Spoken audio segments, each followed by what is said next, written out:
WWE royal rumble wrestling के सबसे बड़े इवेंट्स में से दूसरा बड़ा इवेंट। हमें unforgettable moments, shocking eliminations, legendary winners and jaw dropping returns दिए।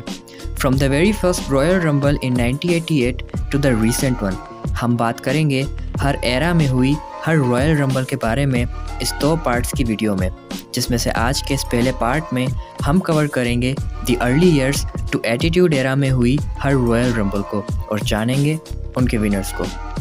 सो है फॉक्स, मैं हूँ आपका होस्ट मुजम्मिल, आप देख रहे हो रेसलवर्स और खुशामदीद आपका हमारी इस पहली वीडियो में। So without wasting any other time, let's jump to the video.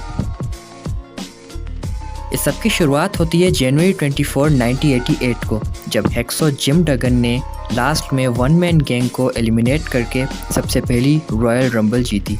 ये रॉयल रंबल पेपर व्यू हुआ था हैमिल्टन ओंटारियो कनाडा के कॉप्स कॉलेजियम वेन्यू से, जहां तकरीबन 18,000 प्लस फैंस ने इस रॉयल रंबल को अटेंड किया था और इस रॉयल रंबल मैच में टॉप क्लास सुपरस्टार्स भी पार्टिसिपेंट्स थे। But hacksaw Jim Duggan and one man gang सारे पार्टिसिपेंट्स को ओवरकम करते हुए फाइनल 2 बने और फिर हेक्सो जिम डगन ने एलिमिनेट करते हुए वन मैन गैंग को जीत ली तारीख की सबसे पहली रॉयल रंबल। दूसरी रॉयल रंबल हुई थी जनवरी 15, 1989 को हाउस्टन टेक्सास के वेन्यू द समिट से, जहां 19,000 प्लस फैंस प्रेजेंट थे। इस रॉयल रंबल मैच में Greg Valentine, mister Perfect, Jake the Snake Roberts, Tito Santana, Hulk Hogan, Big John Studd और टेड डिबियासी जैसे बड़े नाम शामिल थे, जिनमें से बिग जॉन स्टड बने हमारी दूसरी रॉयल रंबल के विनर। अब चलते हैं इससे अगले साल जनवरी 21, 1919 में, जहां होती है हमारी तीसरी रॉयल रंबल ऑरलैंडो फ्लोरिडा के ऑरलैंडो अरीना से, जहां पे हल्क होगन ने नंबर 25 पे ड्रॉ होकर 12 मिनट्स एंड 49 सेकेंड्स तक उस रंबल में टाइम स्पेंड किया और 6 एलिमिनेशंस अपने नाम करते हुए वो रंबल मैच जीतकर 16,000 प्लस लोगों को शॉक कर दिया। हमारा 4th royal rumble pay per view हुआ 19 जनवरी 1991 को, जो कि मायामी फ्लोरिडा के मायामी अरीना में हुआ, जहां अगेन 16,000 प्लस फैंस प्रेजेंट थे। लेकिन इस रॉयल रंबल मैच का रिजल्ट भी कुछ अलग नहीं था, जहां हल्क होगन उस टाइम तक के वो पहले सुपरस्टार बने जिन्होंने back to back royal rumbles जीत के सबको अगेन शॉक कर दिया और 2 रॉयल रंबल्स लगातार अपने नाम की। जहां दूसरी तरफ रिक मार्टल ने भी इसी रंबल मैच में 52 मिनट्स एंड 17 सेकेंड्स तक सरवाइव करके most time spent in a rumble match का रिकॉर्ड बनाया। 19 जनवरी 1992 को जो रॉयल रंबल पेपर व्यू में रंबल मैच हुआ, उसमें vacant WWF championship on the line थी। 30 सुपरस्टार्स अगेन रिंग में उतरे न्यूयॉर्क एल्बनी के किंकर ब्रोकर अरीना में 17,000 प्लस फैंस के सामने एक ही गोल लेकर, winning the richest prize of the sports industry, the WWF championship. इस रंबल मैच में रिक फ्लेयर ने 3rd स्पॉट पे ड्रॉ होते हुए लास्ट तक एक आयरन मैन परफॉर्मेंस दिखाई। उन्होंने लास्ट तक उस रंबल मैच में अपनी जगह बनाते हुए आखिर में सिड जस्टिस को एलिमिनेट करके वो रंबल मैच जीता और बन गए WWF चैंपियन। फॉक्स, इसी रंबल मैच में रिक फ्लेयर ने पिछली रंबल का रिक मार्टेल का most time spent in a rumble match का रिकॉर्ड भी तोड़ा, जो कि था 52 मिनट्स एंड 17 सेकेंड्स का।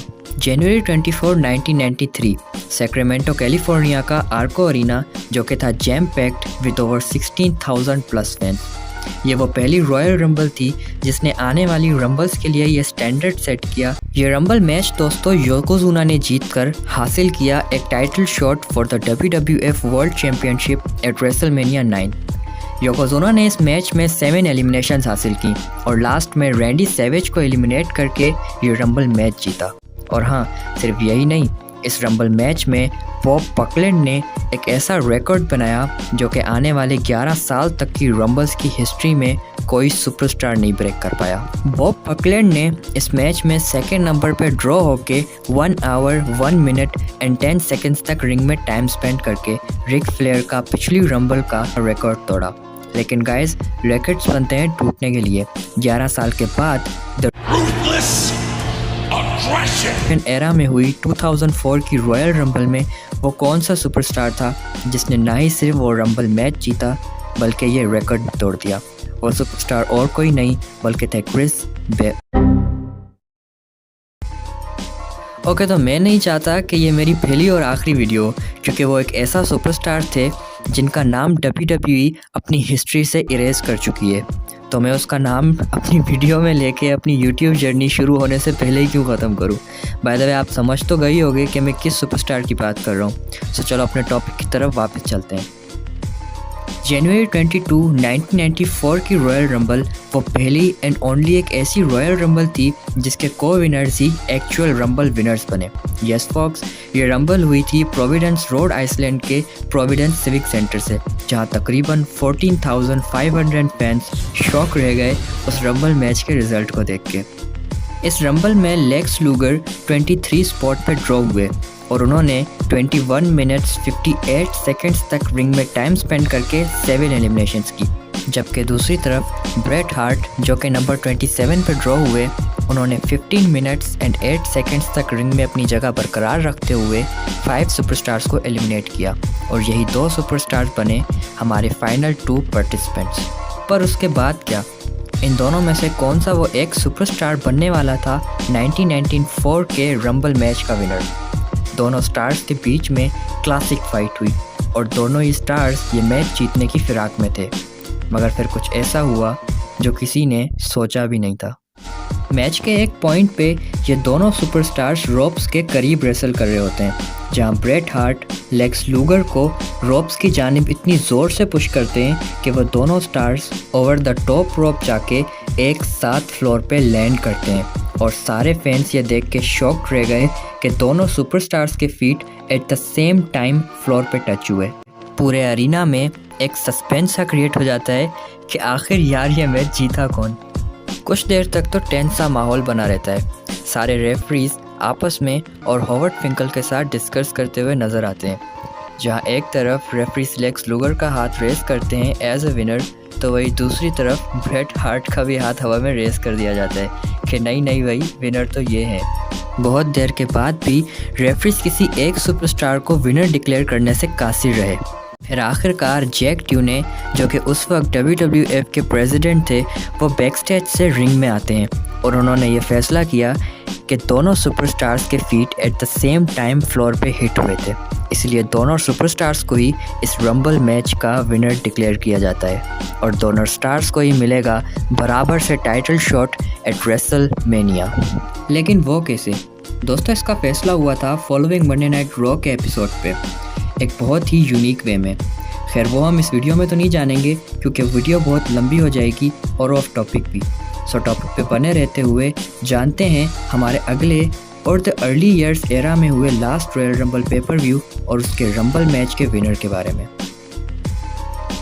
रॉयल रंबल 1995 वो पहली रॉयल रंबल थी जो उस रंबल मैच के फर्स्ट एंट्रेंट ने जीती थी। ये रॉयल रंबल 22 जनवरी 1995 को टेम्पा फ्लोरिडा के USF सनडोम से हुई थी, जहां तकरीबन 10,000 फैंस इन अटेंडेंस थे। इस रंबल मैच में शॉन माइकल्स एंट्रेंट नंबर 1 पे ड्रॉ हुए थे और उन्होंने 29 अदर रेसलर्स को आउटक्लास करते हुए ये रंबल मैच जीता और साबित कर दिया कि क्यों वो the greatest of all time है।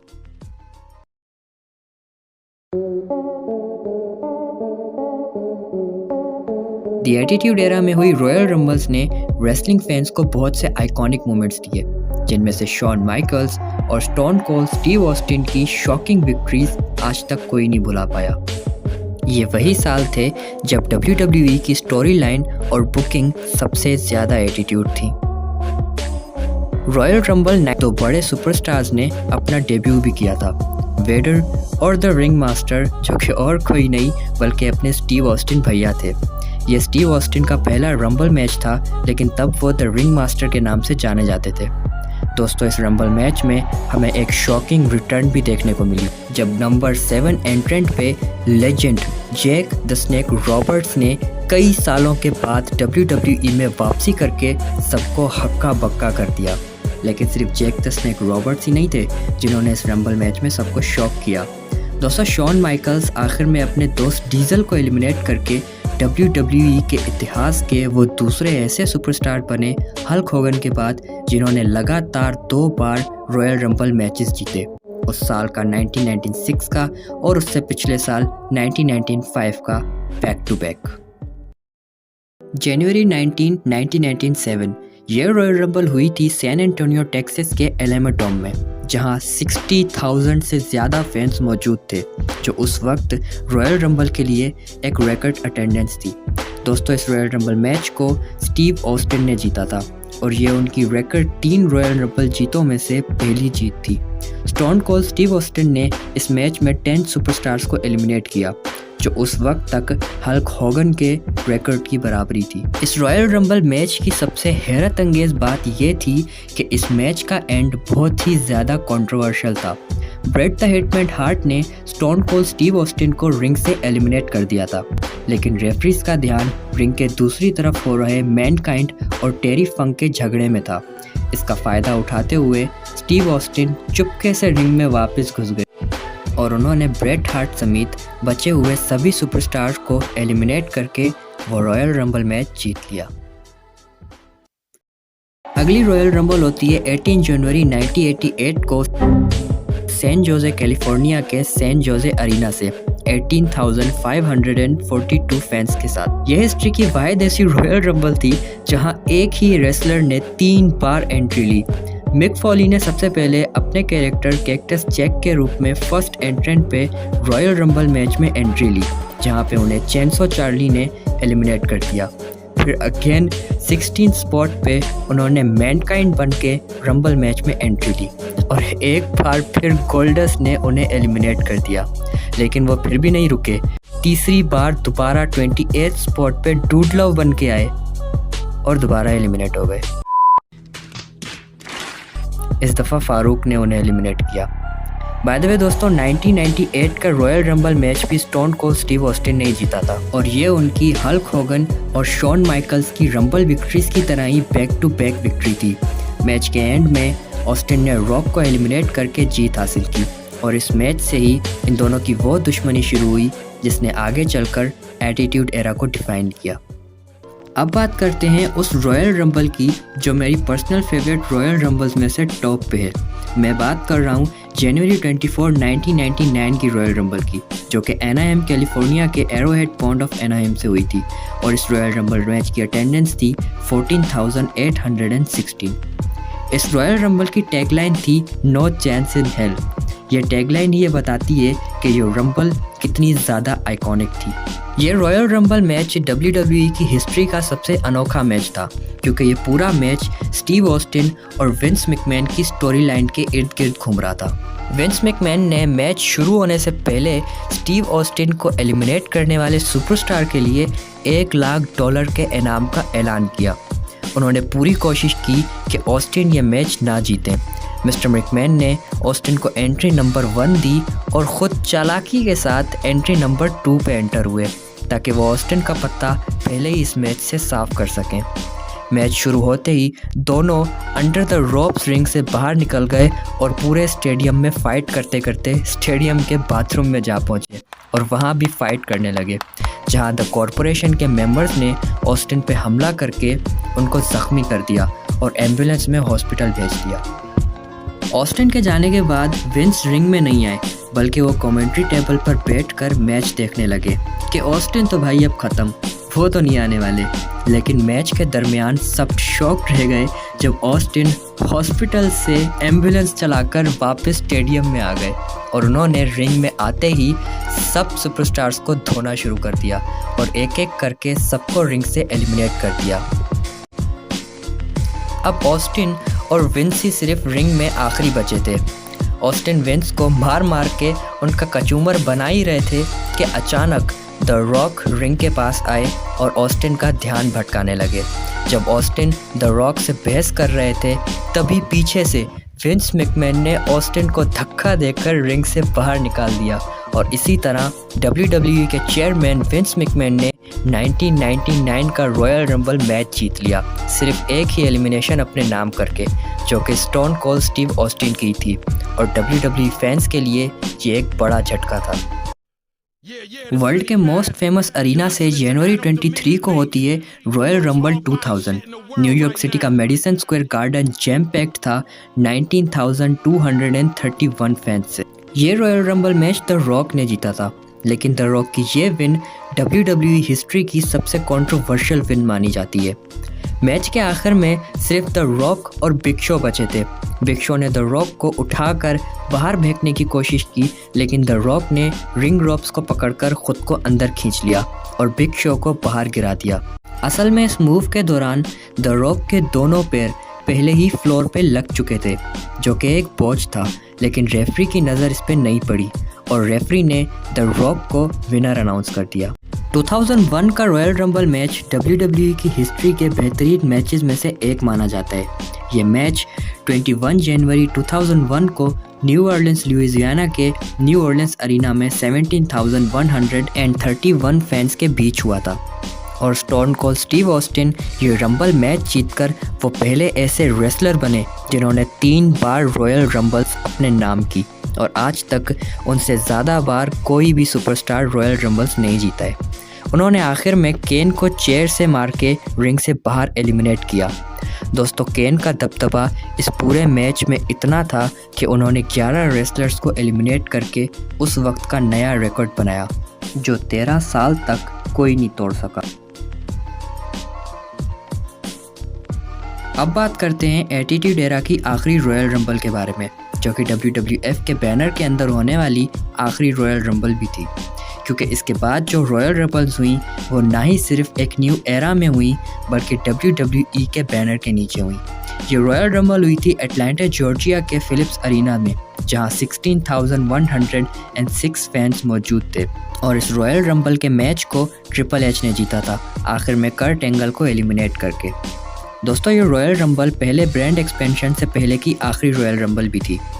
गाइस, बहुत से लोगों का ये मानना है कि WWF के नाम और ब्रांडिंग के हिसाब से देखें तो 2002 की रंबल एटीट्यूड एरा की लास्ट रंबल थी, जबकि कुछ ऑडियंस का ये मानना है, जिनमें से मैं भी एक हूँ, कि अगर आप क्लासिक स्टोरी लाइन्स और एटीट्यूड के पीक के हिसाब से देखें तो 2001 की रॉयल रंबल एटीट्यूड एरा की लास्ट थी।